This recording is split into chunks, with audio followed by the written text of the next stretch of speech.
Hello student, कैसे आप सभी लोग। उम्मीद करता हूं आप सभी अच्छे और स्वस्थ होंगे। मैं RN. Chaturvedi, assistant professor of chemistry. तो देखो, आज के इस लेक्चर में मैं डिस्कशन करूंगा एसएन के कारक धात्विक यौगिकों की संरचना के बारे में। मतलब जो एसएन के ऑर्गेनोमेटेलिक कंपाउंड थे उनकी स्ट्रक्चर के बारे में डिस्कशन करूंगा। ठीक है ना। आप लोगों को पता है कि एसएन ने जितने भी अपने कारक धात्विक यौगिक बनाए थे, जितने भी अपने ऑर्गेनोमेटेलिक कंपाउंड बनाए थे, वो कौन सी ऑक्सीडेशन स्टेट में बनाए थे? +4 ऑक्सीडेशन स्टेट में। हालांकि एसएन की +2 ऑक्सीडेशन स्टेट भी होती है, लेकिन मैंने आप लोगों के लिए बताया कि जो एसएन की स्टेबल ऑक्सीडेशन स्टेट होती है वो कौन सी होती है? +4 ऑक्सीडेशन स्टेट। अर्थात उसके ज्यादातर ऑर्गेनोमेटेलिक कंपाउंड होते हैं वो कौन सी ऑक्सीडेशन स्टेट में होते हैं? +4 ऑक्सीडेशन स्टेट में। ठीक है ना।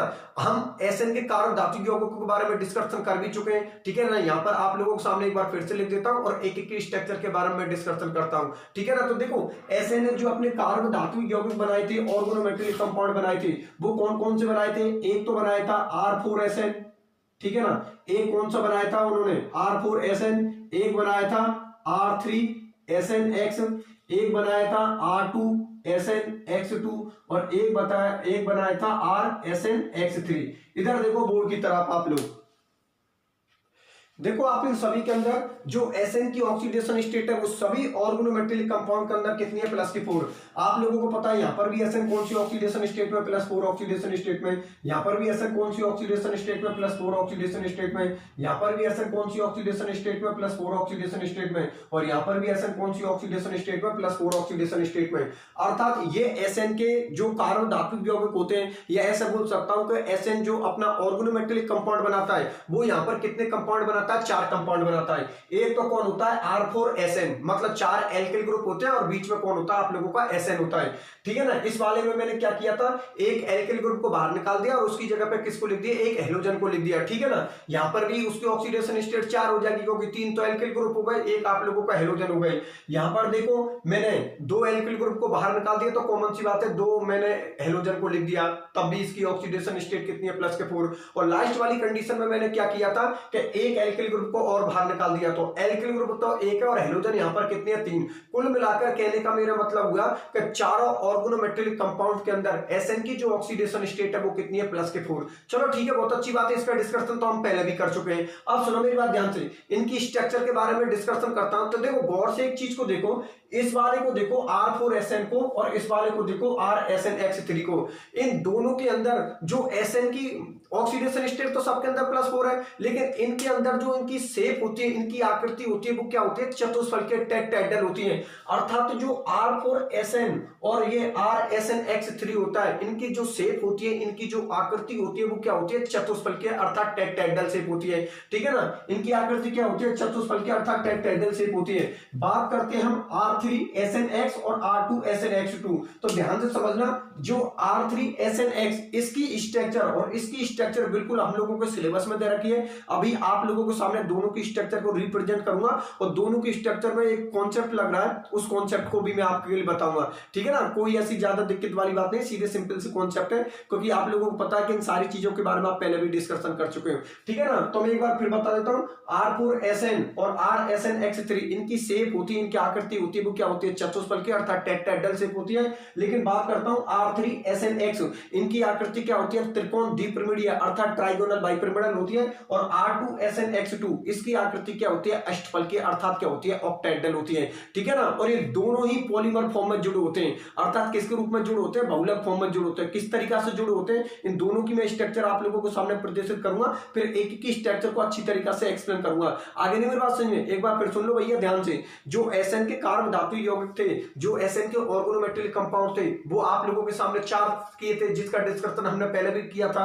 एक तो कौन था? R4SN, एक R3SNX, ये कौन सा? R2SNX2 और एक कौन था? RSNX3। ठीक है ना। सबके अंदर एसएन की जो वैलेंसी है, एसएन की ऑक्सीडेशन स्टेट है, सबके अंदर कितनी है? +4। ठीक है ना। जिनमें R4SN और RSNX3 इनकी आकृति क्या होती है? चतुष्फलकीय अर्थात टेट्राहेड्रल शेप होती है। और ये आपको होना ना R3SNX और R2SNX2, जिनमें R3SNX की शेप होती है वो क्या होती है, त्रिकोण द्विपिरामिडीय अर्थात ट्राइगोनल बाइपिरामिडल। और ये R2SNX2 इसकी आकृति या शेप क्या होती है, अष्टफलकीय अर्थात ऑक्टाहेड्रल। मतलब R2SNX2 इसकी शेप कैसी होती है, अष्टफलकीय अर्थात ऑक्टाहेड्रल शेप होती है, ठीक है ना। और ये दोनों ही स्ट्रक्चर किसमें जुड़ी होती है, बहुलक फॉर्म में जुड़ी होती है अर्थात पॉलीमर फॉर्म में जुड़ी होती है। अब ये किस तरीका से पॉलीमर फॉर्म में जुड़ी होती है, उन चीजों के बारे में मुझे डिस्कशन करना है, ठीक है ना। तो सबसे पहले मैं आप लोगों के लिए हेडिंग डालूंगा R3SNX की संरचना। किसके बारे में डिस्कशन करेंगे, R3SNX की संरचना, जिनमें R की जगह पे मैं किसको ले लूंगा, कोई भी एल्किल ग्रुप को ले लूंगा, मैथिल को ले लूंगा,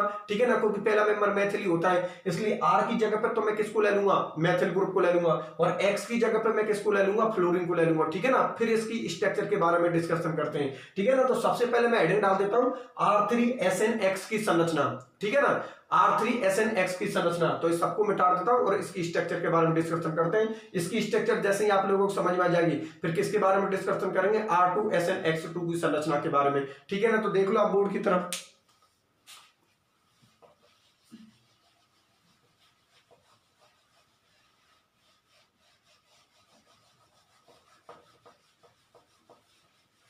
एक एक चीज को समझ समझ के चलो, जितना ज्यादा समझोगे उतना ही ज्यादा अच्छा रहेगा आपके लिए। कॉन्सेप्ट बेस से चलो सारी चीजों को, ठीक है। मैं हेडिंग डाल देता हूं, हेडिंग है आप लोगों की R3SNX, या R की जगह पे मैं मैथिल ग्रुप भी ले सकता हूं, ऐसे लिख सकता हूं Me3SN, और X की जगह पे मैं क्या लिख सकता हूं, F भी लिख सकता हूं, F की संरचना, ठीक है ना, की संरचना। आर का मतलब क्या होता है भैया, एल्किल ग्रुप होता है, आप अच्छी तरीका से जानते हो। तो उस एल्किल ग्रुप की जगह पे मैंने एमी कौन ले लिया, एमी का मतलब कौन होता है, मैथिल, ठीक है ना। एमी का मतलब क्या होता है, मैथिल ग्रुप होता है, ठीक है ना। इतना बड़ा कौन लिखा है इसलिए उसको शॉर्टकट में लिख देते हैं, एमी का मतलब क्या होता है, मैथिल ग्रुप होता है, ठीक है ना। तो देखो R3SNX भी बोल सकते हो, या आर की जगह पर मैथिल ग्रुप ले दिया। कितने मैथिल ग्रुप है, 3 मैथिल ग्रुप है, आप लोगों के लिए लिख दिया। ये आपका SN रहा, और X की जगह पर भी मैंने किसको ले लिया, फ्लोरीन को ले लिया। मतलब एलोजन की जगह पर मैंने किसको ले लिया, फ्लोरीन को ले लिया, ठीक है ना। अब इसकी स्ट्रक्चर के बारे में डिस्कशन करेंगे। तो एक काम करता हूं, पहले तो मैं इसकी स्ट्रक्चर बना देता हूं, फिर डिस्कशन करते हैं आखिरकार इसकी स्ट्रक्चर में ऐसी क्या बात है जिसकी वजह से इसकी स्ट्रक्चर हम लोगों के सिलेबस में दे रखी है, ठीक है ना। तो इधर देखो आप लोग, इसकी स्ट्रक्चर बना देता हूं। ये रहा आप लोगों का SN, ठीक है ना, टिन। यहां पर आप लोगों का मैथिल ग्रुप जोड़ दिया, एक मैथिल ग्रुप को मैंने यहां पर जोड़ दिया, एमी कर दिया, ठीक है ना। इसको हम क्या बोलते हैं, बेज बोलते हैं, ठीक है ना। इसको हम क्या बोलते हैं, बेज बोलते हैं। ये भी अपना बॉन्ड होता है, यहां पर लिख दिया एमी, और ये यहां पर मैंने अट्रैक्शन को शो कर दिया, ठीक है ना। कोई भी फ्लोरीन यहां पर अट्रैक्शन शो कर सकता है, यहां पर भी मैंने एफ को कर दिया, ठीक है ना। फिर वही स्ट्रक्चर हो गई आप लोगों की, वही SN, एक बॉन्ड यहां पर कर दिया, वही बेज से एमी को कर दिया, यहां पर भी बेज से एमी को कर दिया। और देखो यहां पर इसने इसके साथ क्या शो कर दिया, अट्रैक्शन शो कर दिया, किसका, SN और फ्लोरीन के बीच में, ठीक है ना। फिर इस तरीका से ये स्ट्रक्चर जुड़ती चली जाएगी, अर्थात एक किस फॉर्म में जुड़ते जाएंगे, बहुलक फॉर्म में, अर्थात किस फॉर्म में, पॉलीमर फॉर्म में एक दूसरे से जुड़ते जाएंगे, ठीक है। नीचे लिख देना चित्र Me3SNF की संरचना, Me3SNF की संरचना, ठीक है ना। तो देखो इसकी स्ट्रक्चर को एक बार आप लोग देखो, इसकी आप स्ट्रक्चर को, ठीक है ना। इसकी स्ट्रक्चर को एक बार गौर से देखो आप लोग। तो देखो इसकी स्ट्रक्चर को आप लोग गौर से देखोगे तो आप लोग एक चीज को देखते हो यहाँ पर, कि देखो यहाँ पर ये कौन है, SN है, ठीक है ना। उससे 3 मैथिल ग्रुप जुड़े, एक मैथिल ग्रुप ये जुड़ा, भाई 3 एल्किल ग्रुप, SN से यार 3 तो एल्किल ग्रुप जोड़ रहा है, और एक मुझे हेलोजन जोड़ना है। तो एक एल्किल ग्रुप तो आपका ये रहा, एक एल्किल ग्रुप आप लोगों का ये रहा, एक एल्किल ग्रुप आप लोगों का ये रहा, और ये रहा आप लोगों का हेलोजन, अर्थात मैंने किसको जोड़ा, फ्लोरीन को जोड़ा है। तो गौर से देखो, ये वाला फ्लोरीन है ना, ये कौन सी पोजीशन पर जुड़ा है, ब्रिज पोजीशन पर जुड़ा है, जिसको आप सेतु बॉन्ड बोलते हो ना, सेतु बॉन्ड बोलते हैं इंग्लिश में, हम क्या बोलते हैं, ब्रिज बॉन्ड बोलते हैं। वो ब्रिज बॉन्ड से जुड़ा हुआ है। तो कि गौर से देखो, ये इस तरीका से जुड़ा होता है, ठीक है ना। इस तरीका से फ्लोरीन यहाँ पर कौन सा बॉन्ड बना रहा है, ब्रिज बॉन्ड बना रहा है, और ये फ्लोरीन यहाँ पर तो देखो कंप्लीट बॉन्ड बना रहा है। मतलब इस SN के साथ तो ये कंप्लीट रूप से बॉन्ड बना रहा है, जिसको आप सहसंयोजक बॉन्ड, कोवेलेंट बॉन्ड बोलते हो। और इस टिन के साथ या इस टिन के साथ वो किस तरीका से बॉन्ड बनाता है, एक अट्रैक्शन फोर्स को शो करता है, अर्थात वो यहाँ पर अट्रैक्शन फोर्स से इस एसएन को अपने आप से जोड़ के रखता है। एक बार फिर से सुनना भैया ध्यान से, मैं ये बोल रहा हूं कि जो ये फ्लोरीन होता है ना, फ्लोरीन, ये दोनों एसएन धातुओं को अपने आप से जोड़ के रखता है, अर्थात यहाँ पर बहुलक श्रृंखला का निर्माण करता, पॉलीमर श्रृंखला का निर्माण करता। किस तरीका से करता है कि देखो, ये फ्लोरीन यहाँ पर किस बॉन्ड से जुड़ा है, ब्रिज पोजीशन से जुड़ा हुआ है। कौन सी पोजीशन से जुड़ा हुआ है, ब्रिज पोजीशन से जुड़ा है, जिसमें इस एसएन को भी अपने आप से जोड़ रहा है वो, और इस एसएन को भी अपने आप के साथ जोड़ रहा है। तो यहाँ पर इस एसएन के साथ तो वो कंप्लीट रूप से बॉन्ड बना रहा है, और इस एसएन को वो अपने एक अट्रैक्शन फोर्स से जोड़ के रखता है, ठीक है ना। क्योंकि कॉमन सी बात है, ये कौन होती है, मेटल होती है, और ये कौन होती है, नॉन मेटल होती है। मतलब ये तो धातु होती है, एक अधातु होती है, ठीक है ना। तो यहाँ पर वो दोनों को एक अट्रैक्शन फोर्स से जोड़ के रखता है, ठीक है ना।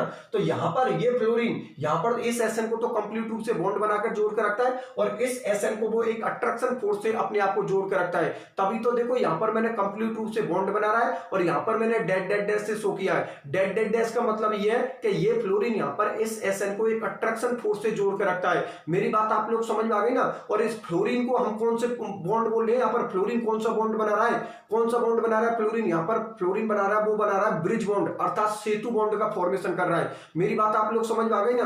अर्थात ये फ्लोरीन यहाँ पर इस एसएन को भी अपने आप के साथ जोड़ कर रख रहा है, और इस एसएन को भी अपने आप के साथ जोड़ कर रख रहा है। इस तरीका से बहुलक श्रृंखला का, अर्थात पॉलीमर श्रृंखला का निर्माण करते हैं। और आप लोगों के लिए इसकी शेप बताई दी, मतलब ये बहुलक श्रृंखला में, पॉलीमर श्रृंखला के अंदर एक इस तरीका से रहते हैं, त्रिकोण द्विपिरिमिडीय अर्थात ट्राइगोनल बाइपिरामिडल शेप के अंदर रहते हैं, ठीक है ना। कौन सी शेप बनाकर रखते हैं, त्रिकोण द्विपिरिमिडीय अर्थात ट्राइगोनल बाइपिरामिडल शेप बनाकर रखते हैं। मेरी बात आप लोग समझ में आ गई। तो गौर से देखो, इसकी स्ट्रक्चर को देखो, तो आपको एक चीज और समझ में आ रही है। क्या समझ में आ रही है कि यहाँ पर फ्लोरीन के सेंटर कितने हो रहे हैं, 3, अर्थात इसको एक विशेष प्रकार का बंध बोलते हैं, जिसको हम बोलते हैं, देखो एक विशेष प्रकार का बंध क्या बोलते हैं, 2 इलेक्ट्रॉन 3 सेंटर, ठीक है ना। 2 इलेक्ट्रॉन 3 सेंटर, 2 इलेक्ट्रॉन 3 सेंटर। अब आप बोलोगे सर 2 इलेक्ट्रॉन तो समझ में आते हैं, 2 इलेक्ट्रॉन का मतलब तो कॉमन सी बात है ये कि एक बॉन्ड को बनाने के लिए कितने इलेक्ट्रॉनों की जरूरत होती है, 2। तो 2 इलेक्ट्रॉन तो समझ में आते हैं, क्योंकि कॉमन सी बात है। यहाँ पर अगर एसएन इस फ्लोरीन को जोड़ेगा, फ्लोरीन एसएन के साथ जुड़ा हुआ है, तो यहाँ पर कितने बॉन्ड है, 2, क्योंकि एक बॉन्ड को बनाने के लिए कितने इलेक्ट्रॉनों की जरूरत होती है, 2। लेकिन सेंटर यहाँ पर 3 कैसे हो रहे हैं, देखो विशेष प्रकार का बंध क्यों बोल रहा हूं, क्योंकि इलेक्ट्रॉन की कितने की जरूरत है, 2, क्योंकि एक बॉन्ड को बनाने के लिए 2 इलेक्ट्रॉनों की जरूरत होती है। और यहाँ पर सेंटर कैसे हो गए, 3। क्या आपको होता है, एक परमाणु का, एक एटम का एक सेंटर होता है, तो यहाँ पर सेंटर कितने हो गए, 3। एक तो इसका हो गया सेंटर, एक इसका सेंटर हो गया, एक इसका सेंटर हो गया। इसीलिए इसको एक विशेष प्रकार का बंध बोलते हैं, या विशेष प्रकार का बॉन्ड बोलते हैं, जिसके अंदर बॉन्डिंग होती है 2 इलेक्ट्रॉन और 3 सेंटर की, ठीक है ना। कॉमन सी बात है, यहाँ पर आप लोगों को सेंटर कितने हो रहे हैं, 3 सेंटर हो रहे हैं, ठीक है ना। एक तो इस एसएन का सेंटर हो गया, एक फ्लोरीन आप लोगों का है ही है, और एक इसका सेंटर हो गया। इसलिए इसको एक विशेष प्रकार का बॉन्ड बोलते हैं, जिसमें बॉन्डिंग होती है 2 इलेक्ट्रॉन 3 सेंटर की। मेरी बात आप लोग समझ में आ गई। इसमें तो कोई कंफ्यूज होने वाली बात ही नहीं है, क्योंकि कॉमन सी बात है, एक बॉन्ड को बनाने के लिए हमें 2 इलेक्ट्रॉनों की जरूरत होती है। बात होती है यहाँ पर सेंटर की, तो 3 सेंटर आप लोगों को दिखाई दे रहे हैं, एक सेंटर ये रहा, एक सेंटर ये रहा, और एक सेंटर ये रहा। तीनों एक दूसरे से जुड़े होते हैं। ध्यान से समझना आप लोग, यहाँ पर जो दोनों एसएन धातु हैं, उन दोनों को किसने जोड़ रखा है, फ्लोरीन ने, ठीक है ना। आपको पता है इन दोनों धातुओं को किसने जोड़ रखा है, फ्लोरीन ने। और कौन से बॉन्ड से जोड़ रखा, सेतु बॉन्ड से, अर्थात ब्रिज बॉन्ड से। इसको हम क्या बोलते हैं, ब्रिज बॉन्ड बोलते हैं। मेरी बात आप लोग समझ में आ गई ना। तो ये उसकी स्ट्रक्चर होती है। स्ट्रक्चर में किस तरीका से जुड़े होते हैं, त्रिकोण द्विपिरिमिडीय शेप में, अर्थात ट्राइगोनल बाइपिरामिडल शेप में सभी जुड़े होते हैं, ठीक है ना। और बहुलक श्रृंखला का निर्माण करते हैं, अर्थात पॉलीमर श्रृंखला का निर्माण करते हैं। इसलिए इसको कितना भी बड़ा करते जाओ उसको, जैसे कि फिर यहाँ पर क्या लिख दो, एसएन लिख दो, फिर यहाँ पर क्या लिख दो, एमई लिख दो, फिर यहाँ पर वही ब्रिज बॉन्ड में एमई लिख दो, फिर यहाँ पर वही एमई, फिर वही फ्लोरीन, फिर वही अट्रैक्शन। ऐसे करते करते इसको कितनी भी लंबी आप लोग बना सकते हो, ठीक है। कॉमन सी बात है, वो बहुलक श्रृंखला का निर्माण कर रहा है, तो कितनी भी बड़ी बना सकते हो उसको, ठीक है ना। आगे नहीं बात समझिए, ये इसकी बहुलक श्रृंखला होती है, पॉलीमर श्रृंखला होती है इसकी। मेरी बात आप लोग समझ में आ गई ना। समझने वाली बात इसमें क्या थी, 2 इलेक्ट्रॉन 3 सेंटर। तो 2 इलेक्ट्रॉन 3 सेंटर आपको बताई दी, क्योंकि बॉन्ड बनाने के लिए कितने इलेक्ट्रॉन इलेक्ट्रॉनों की जरूरत होती है? 2 की। और यहाँ पर सेंटर कितने हैं? 3। एक तो फ्लोरीन का सेंटर है और 2 टिन धातुओं का सेंटर है, ठीक है ना। कौन से बॉन्ड से जुड़े होते हैं? सेतु बॉन्ड से, अर्थात ब्रिज बॉन्ड से जुड़े होते हैं। तो पहले तो ये बात बताओ, यहाँ तक तो किसी स्टूडेंट को कोई तकलीफ नहीं है ना? अरे आराम से सीधी सिंपल सी बना देना यार। किसकी स्ट्रक्चर है? R3SNX। R की जगह पे मैंने क्या लिया? मैथिल ग्रुप लिया, और X की जगह पे मैंने किसको लिया? फ्लोरीन को लिया, और फिर उसकी स्ट्रक्चर बनाई है, ठीक है ना। पॉलीमर फॉर्म में कौन सी स्ट्रक्चर में जुड़े होते हैं? त्रिकोण द्विपिरामिडीय, अर्थात ट्राइगोनल बाइपिरामिडल शेप में। चलो ठीक है, ये तो बात हो जाती है SN3X की संरचना के बारे में। अब मैं डिस्कशन करूंगा R2SNX2 की संरचना के बारे में, ठीक है। तो वही मैं आप लोगों के लिए हेडिंग डाल देता हूं, फिर डिस्कशन करेंगे R2SNX2 की संरचना के बारे में, क्या उसकी स्ट्रक्चर किस तरीका से होती है, ठीक है ना। उसके बाद इसके उपयोग करके और हम लोगों का ये टॉपिक खत्म हो जाएगा। ये टिन के जो कार्ब धातु यौगिक केमिस्ट्री चली वो खत्म हो जाएगी आप लोगों की, ठीक है ना। आपको बताएं R3SNX की स्ट्रक्चर के बाद हम किसकी बात करेंगे? R2SNX2 की स्ट्रक्चर। जैसे ही वो स्ट्रक्चर खत्म होगी फिर इसके उपयोगों की बात करेंगे कि भाई SN के जो कार्ब धातु यौगिक होते हैं उनका किन किन चीजों के अंदर हम उपयोग करते हैं, यूज करते हैं। और उसके बाद हम लोगों को ये जो SN की कार्ब धातु यौगिक है ना, ये SN के जो ऑर्गेनोमेटेलिक कंपाउंडों की केमिस्ट्री है, ये क्या हो जाएगी? खत्म। फिर हम अगले टॉपिक पर चलेंगे। आगे मेरे बात सुनिए, तो इसको तो मिटा देता हूं और हेडिंग डाल देता हूं R2SNX2 की संरचना, ठीक है। तो देख लो आप लोग,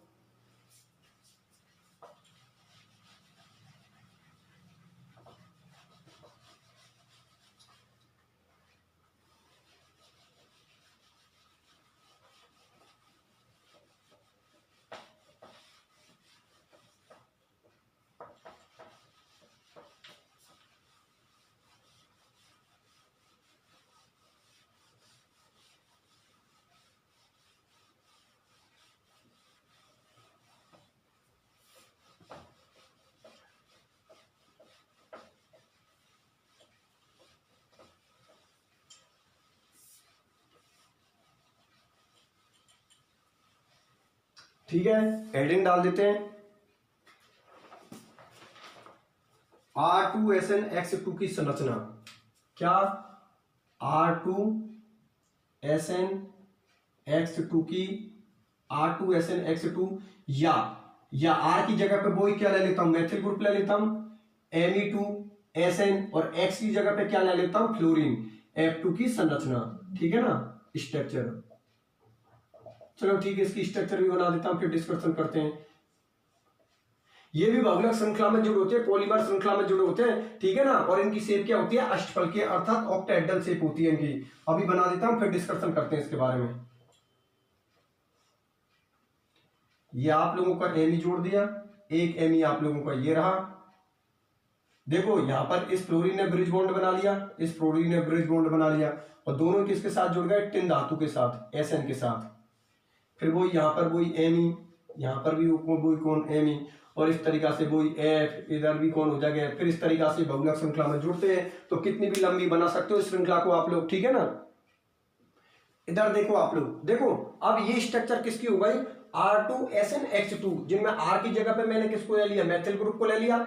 टिन आप लोगों की यही है, और X की जगह पर मैंने किसको ले लिया? फ्लोरीन को ले लिया, ठीक है ना। कोई दिक्कत वाली बात नहीं है। अब देखो गौर से देखो आप लोग कि जो अभी हम लोगों ने डिस्कशन किया था R3SNX की संरचना के बारे में, तो वहां पर हम लोगों ने देखा था कि एक फ्लोरीन सेतु बॉन्ड से जुड़ा हुआ था, और यहां पर कितने सेतु बॉन्ड से जुड़े हुए हैं? 2 फ्लोरीन हमारे सेतु बॉन्ड से जुड़े हुए हैं। देखो एक फ्लोरीन तो यहां पर ब्रिज बॉन्ड से जुड़ा हुआ है, और एक फ्लोरीन यहां पर ब्रिज बॉन्ड से जुड़ा हुआ है। मतलब R3SNX के अंदर कितना फ्लोरीन ब्रिज बॉन्ड से जुड़ा था? 1। और यहां पर कितने फ्लोरीन ब्रिज बॉन्ड से जुड़े हुए हैं? 2 फ्लोरीन। एक फ्लोरीन यहां पर ये ब्रिज बॉन्ड से जुड़ा हुआ है, एक फ्लोरीन यहां पर ये ब्रिज बॉन्ड से जुड़ा हुआ है। और ये कौन सी स्ट्रक्चर में होते हैं? अष्टफलकीय, अर्थात ऑक्टाहेड्रल शेप में होते हैं, ठीक है ना। और ये भी बहुलक श्रृंखला का निर्माण करते हैं, पॉलीमर श्रृंखला का निर्माण करते हैं। मतलब इस श्रृंखला को आप कितनी भी लंबी कर सकते हो, ठीक है ना। जिस तरीका से देखो, फिर वही SN को जोड़ दो, फिर वही Me, फिर यहां पर वही Me, फिर वही F, और फिर वही F। इस तरीका से इसको कितनी भी लंबी आप लोग कर सकते हो, ठीक है ना। मतलब ये भी बहुलक श्रृंखला बनाते हैं, अर्थात पॉलीमर श्रृंखला बनाते हैं।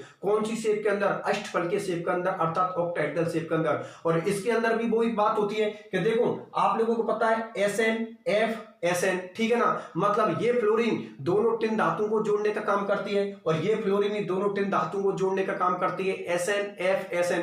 मेरी बात समझ में आ गई ना। और इसके अंदर भी बॉन्डिंग कौन सी होती है? 2 इलेक्ट्रॉन 3 सेंटर, क्योंकि हम जानते हैं कि एक बॉन्ड को बनाने के लिए कितने इलेक्ट्रॉनों की जरूरत होती है? 2। और यहां पर भी सेंटर कितने हैं? 3। देखो इसका सेंटर इसका सेंटर और इसका सेंटर हो गए ना, 3 सेंटर। नीचे भी देख लो, एक इसका सेंटर रहा, एक इसका सेंटर रहा, एक इसका सेंटर रहा। और एक बॉन्ड को बनाने के लिए कितने इलेक्ट्रॉनों की जरूरत होती है? 2 इलेक्ट्रॉनों की जरूरत होती है। इसका मतलब ये निकला कि ये भी एक विशेष प्रकार का बॉन्ड बनाता है, जिसके अंदर हम उस बॉन्डिंग को क्या बोलते हैं? 2 इलेक्ट्रॉन 3 सेंटर। क्या बोलते हैं? 2 इलेक्ट्रॉन 3 सेंटर। पहले तो ये बात होता है, ये बात आप लोग समझ में आ गई ना। 2 इलेक्ट्रॉन का मतलब एक बॉन्ड को बनाने के लिए 2 इलेक्ट्रॉनों की जरूरत होती है, और 3 सेंटर तो आप लोगों को दिखाई दे रहे हैं कि 2 तो किसके सेंटर होते हैं? एसएन के अर्थात टिन के, और एक इसका सेंटर होता है फ्लोरीन का। तो यहां तक तो किसी स्टूडेंट को कोई दिक्कत नहीं है ना। और ये कौन सी शेप के अंदर जुड़े होते हैं? अष्टफलक अर्थात ऑक्टाहेड्रल शेप के अंदर जुड़े रहते हैं, ठीक है ना। कौन सी आकृति में, कौन सी चेन में? बहुलक श्रृंखला में, पॉलीमर शेप में, ठीक है ना। इस श्रृंखला को आप कितनी ही लंबी कर सकते हो, इसका नाम लिख सकते हो आप लोग चित्र स्ट्रक्चर। मतलब किसकी स्ट्रक्चर बनाई है आप लोगों ने? Me3SnF2 की, सॉरी Me2SnF2 की संरचना, Me2SnF2 की संरचना। पहले तो ये बात होता है, ये बात आप लोग समझ में आ गई ना। तो ठीक है, इसकी 2 स्ट्रक्चर थी, 2 स्ट्रक्चर मैंने आप लोगों के सामने शो कर दी। एक तो R3SnX की संरचना थी, और एक R2SnX2 की संरचना थी। दोनों की स्ट्रक्चर को मैंने आप लोगों के सामने शो कर दिया। ये दोनों की स्ट्रक्चर हम लोगों को सिलेबस में दे रखी थी। अब आराम से आप लोग इनकी स्ट्रक्चर को देख लेना, ठीक है ना। अब इसके उपयोग हैं कि भाई SN के जो कार्ब धात्विक यौगिक होते हैं उनको क्या उपयोग होते हैं, भाई ये किस किस काम में आते हैं। तो वो उपयोग मैंने नोट्सों में लिखवा रखे हैं, आप लोग आराम से देख लेना, ठीक है ना। जितने भी उसके यूज हैं, उपयोग हैं, अगर एग्जाम में आए कि भाई टिन के कार्ब धात्विक यौगिकों के, पहले तो कुछ उसके स्ट्रक्चर या कुछ उसके बारे में पूछेगा, और पूछ ले भाई जो टिन कारक धातु यौगिक होते हैं, ऑर्गेनोमेटेलिक कंपाउंड होते हैं, उनके क्या उपयोग होते हैं। तो मैं वो चीज मैंने सारी नोट्सों में बहुत बढ़िया तरीका से लिखवा रखी है, आप लोग नोट्सों के अंदर देख लेना, ठीक है ना। उनमें कोई समझाने वाली ऐसी कोई बात तो नहीं है भाई, ठीक है। देख लेना टिन के जो कारक धातु यौगिक होते हैं उनका किन किन चीजों में हम उपयोग करते हैं, तो उनमें कोई समझाने वाली बात तो कुछ है नहीं है, ठीक है ना। तो वो मैंने चीजें नोट्सों में बहुत बढ़िया तरीका से लिखवा रखी है, आप लोग नोट्सों में देख लेना, ठीक है ना। और उपयोग करने के साथ ही इसकी जो टिन की जो केमिस्ट्री थी ना, वो आप लोगों की बिल्कुल कंप्लीट होती है। अब आपको पता है हमने कितने ऑर्गेनोमेटेलिक कंपाउंडों की केमिस्ट्री पढ़ ली? 2 ऑर्गेनोमेटेलिक कंपाउंडों की। पहले हमने केमिस्ट्री किसकी पढ़ी थी? लिथियम के कार्ब धातु यौगिक केमिस्ट्री, अर्थात लिथियम के ऑर्गेनोमेटेलिक कंपाउंडों की केमिस्ट्री। उसके बाद हमने किसकी केमिस्ट्री को स्टार्ट किया था? टिन की ऑर्गेनोमेटेलिक केमिस्ट्री, अर्थात टिन के कार्ब धातु यौगिक केमिस्ट्री को स्टार्ट किया था, ठीक है ना। और इस लेक्चर में ही आप लोगों की ये जो टिन की ऑर्गेनोमेटेलिक केमिस्ट्री या टिन की जो भी केमिस्ट्री थी वो मैंने पूरी कंप्लीट करवा दी, ठीक है ना। उपयोग आप लोग आराम से देख लेना। अब बात करते हैं, इसी लेक्चर में मैं आप लोगों के लिए एक कार्ब धातु की और बता देता हूं जो हम लोगों के सिलेबस में दे रखा है, टाइटेनियम, ठीक है ना। टाइटेनियम का कार्ब धात्विक यौगिक हम लोगों के सिलेबस में दे रखा है, तो मैं टाइटेनियम के कार्ब धात्विक यौगिक को भी इसी के अंदर करवा देता हूं। मतलब इसी लेक्चर के अंदर टाइटेनियम के कार्ब धातु यौगिक छोटा सा टॉपिक है, उसको भी करवा देता हूं, ठीक है ना। जिससे कि हमारे कितने कार्ब धातु यौगिक हो जाएंगे आज के लेक्चर के साथ? 3। लिथियम की करवाई चुका हूं, टिन का खत्म कर दिया, और इसी लेक्चर में मैं टाइटेनियम का भी खत्म कर दूंगा, ठीक है ना। टाइटेनियम डी ब्लॉक का एलिमेंट होता है, आप खूब जानते हो, 3D सीरीज का एलिमेंट होता है, ठीक है ना। तो उसकी केमिस्ट्री को भी मैं इसी लेक्चर में बता देता हूं। ज्यादा कुछ नहीं, छोटा सा टॉपिक है, तो छोटे से टॉपिक को इसी लेक्चर में मैं करवा देता हूं, ठीक है। तो इसको तो मैं पूरी को मिटा देता हूं और हेडिंग डाल देता हूं टाइटेनियम के कार्ब धात्विक यौगिक, मतलब जो टाइटेनियम के ऑर्गेनोमेटेलिक कंपाउंड होते हैं उनको बता देता हूं। उसके बाद में उसके किस काम में उपयोग होते हैं उसके बारे में करके, और टाइटेनियम के कार्ब धातु यौगिक को भी इसी लेक्चर में खत्म कर देते हैं, ठीक है। तो मिटा देता हूं उसको, हेडिंग डालते हैं अगली।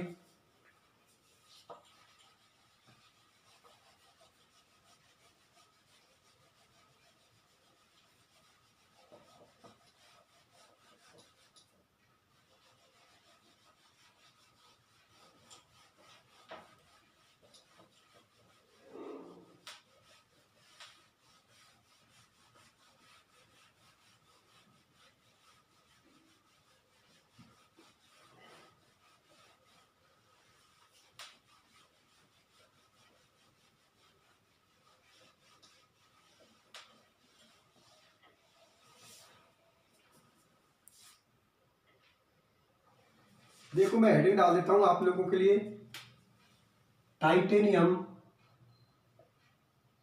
टाइटेनियम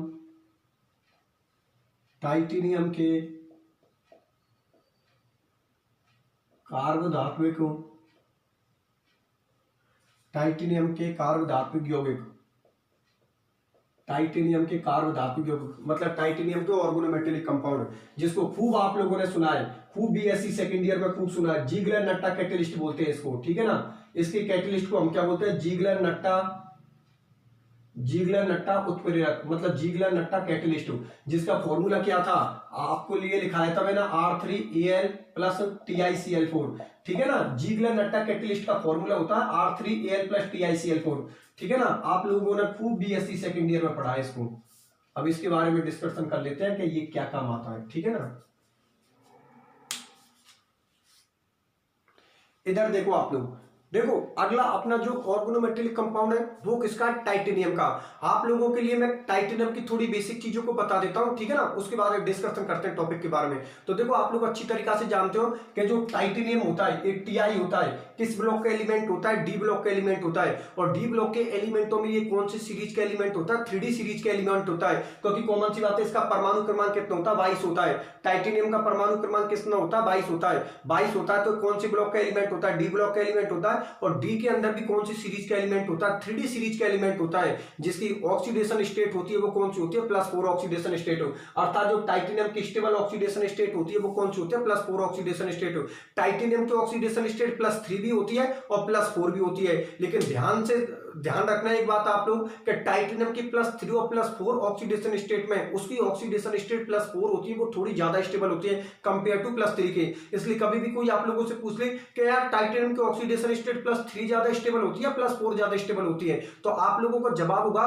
कि टाइटेनियम की जो ऑक्सीडेशन स्टेट होती है वो +4 ज्यादा स्टेबल होती है। ठीक है ना, क्योंकि +4 ऑक्सीडेशन स्टेट में उसका स्टेबल कॉन्फ़िगरेशन होता है। और आप लोग अच्छी तरीका से जानते हो कि स्टेबल कॉन्फ़िगरेशन के अंदर कोई भी मेटल हुई उसकी सबकी ऑक्सीडेशन स्टेट क्या होती है, स्टेबल होती है। ठीक है ना, स्टेबल कॉन्फ़िगरेशन के अंदर कोई भी मेटल हुई उसकी जो ऑक्सीडेशन स्टेट होती है वो भी क्या होती है, स्टेबल होती है। बात मेरी आप लोग समझ में आ गई। अरे कॉमन सी बात है यार, टाइटेनियम का परमाणु क्रमांक 22 होता है, 22 में से 4 गए तो कितने बचे, 18। +4 का मतलब 18 ही है ना भाई, +4 का मतलब ये 22 में से 4 गए तो 18 बचे। और आपको पता है जैसे ही वो 4 इलेक्ट्रॉनों को टाइटेनियम बाहर निकालेगा तो उसके पास कितने इलेक्ट्रॉन बचेंगे, 18। और 18 किसका होता है, आर्गन का। और आप लोग जानते हो आर्गन एक नोबल गैस होती है, आर्गन एक अक्रिय गैस होती है। तो कॉमन सी बात है उसका हो तो गया स्टेबल कॉन्फ़िगरेशन। इसीलिए टाइटेनियम की जो स्टेबल ऑक्सीडेशन स्टेट होती है वो +4 ऑक्सीडेशन स्टेट होती है। और टाइटेनियम की जो केमिस्ट्री थी, टाइटेनियम को जो ऑर्गेनोमेटेलिक कंपाउंड है जीगलर नट्टा कैटेलिस्ट, इसका डिस्कशन मैंने BSc सेकंड ईयर में किया आप लोगों से यूनिट नंबर फर्स्ट में। ठीक है ना, यूनिट नंबर फर्स्ट में ये डी ब्लॉक के एलिमेंट थे, वहां पर किसकी तरह काम करते थे, कैटेलिस्ट की तरह काम करते थे। ठीक है ना, इसलिए टाइटेनियम को जो कारक धातु यौगिक होते हैं उनमें सबसे ज्यादा इंपॉर्टेंट जो उसका कैटेलिस्ट होता है, सबसे ज्यादा इंपॉर्टेंट उसका कारक धातु यौगिक होता है वो कौन होता है, जीगलर नट्टा, जिसका फॉर्मूला होता है R3Al प्लस TiCl4। ठीक है ना, ये किसका कारक धातु यौगिक होता है, टाइटेनियम का। ठीक है ना, और ये फॉर्मूला किसको होता है, जीगलर नट्टा उत्प्रेरक। और ये जीगलर नट्टा उत्प्रेरक या जीगलर नट्टा कैटेलिस्ट किसका कैटेलिस्ट होता है, किसका उत्प्रेरक होता है, टाइटेनियम को होता है। मेरी बात आप लोग समझ में आ गई ना। और इसकी ऑक्सीडेशन स्टेट कितनी होती है, +4। जब भी तो देखो टाइटेनियम के साथ यहाँ पर कितने Cl जोड़ रखे हैं, 4 Cl जोड़ रखे हैं। इसका मतलब कॉमन सी बात है टाइटेनियम की ऑक्सीडेशन स्टेट यहाँ पर कितनी कर रखी है, +4 कर रखी है। ठीक है ना, अब आप लोग अच्छी तरीका से जानते हो कि जीगलर नट्टा उत्प्रेरक या जीगलर नट्टा कैटेलिस्ट का उपयोग हम किस में करते हैं, एल्कीनों के बहुलीकरण में, अर्थात एल्कीनों के पॉलीमराइजेशन में हम किसका उपयोग करते हैं, जीगलर नट्टा कैटेलिस्ट का। ठीक है ना, इसलिए आप हमेशा एक बात ध्यान में रखना कि जो टाइटेनियम के कारक धातु के यौगिक होते हैं, टाइटेनियम के जो ऑर्गेनोमेटेलिक कंपाउंड होते हैं उनमें सबसे ज्यादा प्रचलित या सबसे ज्यादा फेमस जो ऑर्गेनोमेटेलिक कंपाउंड होता है वो कौन होता है, जीगलर नट्टा कैटेलिस्ट, जिसका फॉर्मूला होता है R3Al प्लस TiCl4। और इसका उपयोग हम किस में करते हैं, इसका यूज हम किस में करते हैं, एल्कीनों के बहुलीकरण में, एल्कीनों के पॉलीमराइजेशन में। किस तरीका से करते हैं मैं आप लोगों के लिए लिख देता हूं और आप तुरंत समझ जाओगे कि इसका डिस्कशन BSc सेकंड ईयर में भी हुआ था। कैसे हुआ था कि देखो मैं यहां पर एथीन के बहुत सारे मॉलिक्यूल्स ले लूं, बहुत सारे मॉलिक्यूल्स ले लूं तो सामने मैंने क्या लगा दिया, N लगा दिया। N का मतलब समझ गए ना कि एथीन के मैंने बहुत सारे मॉलिक्यूल्स ले लिए। ठीक है ना, N का मतलब आप लोग समझ में आ गए ना, एथीन के बहुत सारे मॉलिक्यूल्स ले लिए। और यहां पर मैंने कैटेलिस्ट ले लिया आपका R3Al प्लस TiCl4, अर्थात किसको ले लिया मैंने, जीगलर नट्टा उत्प्रेरक को, जीगलर नट्टा कैटेलिस्ट को ले लिया, जो किसका कारक धातु यौगिक होता है, टाइटेनियम का। ठीक है ना, तो कॉमन सी बात है ये किसका निर्माण करेगा, बहुलक श्रृंखला का, अर्थात पॉलीमर श्रृंखला का निर्माण करेगा। ठीक है ना, और ये यहाँ पर N लिख देता हूं। N का मतलब समझे आप लोगों कि ये बहुत सारे एथीन, ये बहुत सारे एथीन एक दूसरे से जुड़ गए। तो कॉमन सी बात है बहुत सारे एथीन अगर एक दूसरे से जुड़ गए तो यहाँ पर किसका फॉर्मेशन करेगा, पॉलीथीन का। ठीक है ना, किसका फॉर्मेशन करेगा, ये पॉलीथीन का करेगा। किसका फॉर्मेशन करेगा, पॉलीथीन का। ये तो कौन हो गया आप लोगों का, एथीन। ठीक है ना, जिसको हम क्या बोलते हैं, मोनोमर, मोनोमर। ठीक है ना, मोनोमर, ये हिंदी में क्या बोलते हो, एक लघु, इसको क्या बोलते हैं, एक लघु। और आपको पता है ये कौन हो गया, पॉलीमर, जिसको हम क्या बोलते हैं, बहुलक, जिसको हम क्या बोलते हैं, बहुलक। पहले तो ये बात होता है, ये बात आप लोगों को समझ में आ गई ना। आगे बात सही में कि जो जीगलर नट्टा उत्प्रेरक होता है उसका उपयोग किसमें होता है, एल्किनों के बहुलीकरण में, एल्किनों के पॉलीमराइजेशन में। ये आप लोगों का कौन है, एल्कीन है, ठीक है ना, क्योंकि एथीन किसका मेंबर होता है, एल्कीन का मेंबर होता है, ठीक है ना। ये मैंने बहुत सारे एथीन के मॉलिक्यूल्स ले लिए, ठीक है ना, और मैंने कैटलिस्ट ले लिया R3Al+ TiCl4, अर्थात कौन सा कैटलिस्ट ले लिया, जीगलर नट्टा कैटलिस्ट, ठीक है ना, जीगलर नट्टा कैटलिस्ट ले लिया, जो किसका कैटलिस्ट होता है, टीआई का, टाइटेनियम होता है, ऐसे बोल सकता हूँ, टाइटेनियम का कार्बन धातु यौगिक होता है, ठीक है ना। तो इसमें क्या होगा कि ये एथीन के मॉलिक्यूल्स है ना, ये एक दूसरे से सभी मॉलिक्यूल्स से जुड़ जाएंगे, और कॉमन सी बात है, सभी एक दूसरे से जुड़ जाएंगे तो किसका फॉर्मेशन करेंगे, पॉलीथीन का फॉर्मेशन करेंगे, अर्थात ये एथीन किसके अंदर कन्वर्ट हो गई, पॉलीथीन के अंदर कन्वर्ट हो गई। मेरी बात आप लोग समझ में आ गई ना। इसलिए जीगलर नट्टा उत्प्रेरक होता है, जीगलर नट्टा कैटलिस्ट होता है, उसका उपयोग हम किस में करते हैं, एल्किनों के बहुलीकरण में, एल्किनों के पॉलीमराइजेशन में। ये आपके टिनकेट, ये आपके टाइटेनियम के कारक धातु यौगिक हो गए, ठीक है ना। टाइटेनियम के कारक धातु यौगिकों की केमिस्ट्री आप लोग नोट्स में देख लेना, ज्यादा बड़ी नहीं है, आप लोगों के लिए जितना भी मैंने नोट्स में लिखवा रखा है। अगर एग्जाम में आए कि भाई टाइटेनियम के कारक धातु यौगिकों के बारे में शॉर्ट नोट्स लिखिए, तो जितना मैंने नोट्सों के अंदर लिखवा रखा ना, आप लोग उतना लिख देना, ठीक है ना। हमारे लिए जो बड़े वाले टॉपिक थे वो एक तो कौन था, टिन था, टिन आप लोगों ने देखा था, काफी बड़ा टॉपिक था, और एक लिथियम के ऑर्गेनोमेटेलिक कंपाउंड थे, ठीक है ना। पहले हमने डिस्कशन किसका किया था, लिथियम के ऑर्गेनोमेटेलिक कंपाउंडों के बारे में, जो बिल्कुल हमारे लिए बहुत ज्यादा इंपॉर्टेंट है। उसके बाद हमने किसका डिस्कशन किया था, एसएन, टिन के कारक धातु यौगिकों के बारे में, टिन के ऑर्गेनोमेटेलिक कंपाउंडों के बारे में, ठीक है ना। लिथियम और टिन, इन दोनों के ऑर्गेनोमेटेलिक कंपाउंड हम लोगों के लिए इंपॉर्टेंट है। और उसके बाद आप लोगों को पता, तीसरे में हमने किसकी बात की है, टाइटेनियम की बात की है। टाइटेनियम में किसकी बात की है, जीगलर नट्टा कैटलिस्ट की, जिसका फॉर्मूला क्या था, R3Al+ TiCl4।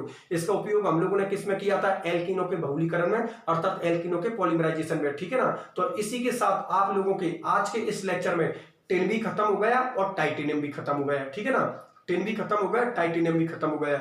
अब अगले लेक्चर में हम अगले टॉपिक का डिस्कशन करेंगे।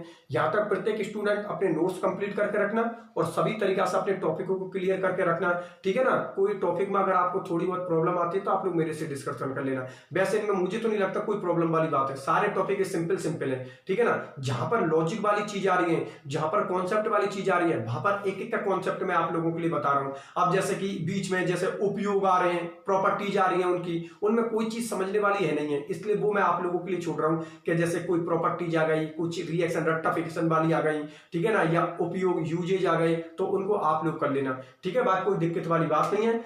बाकी के और जो केमिस्ट्री आ रही है कॉन्सेप्ट वाली, उसको तो मैं एक्सप्लेन कर ही रहा हूं। फिर भी किसी स्टूडेंट को अगर किसी चीज से रिलेटेड अगर कोई प्रॉब्लम आती है तो बिल्कुल आप लोगों से, ये मैंने बोल ही रखी है, आप लोग मेरे से फोन पे डिस्कशन कर लो, ठीक है, कोई दिक्कत वाली बात नहीं है, ठीक है। फिर मिलते हैं अगले लेक्चर में, अपना ख्याल रखना।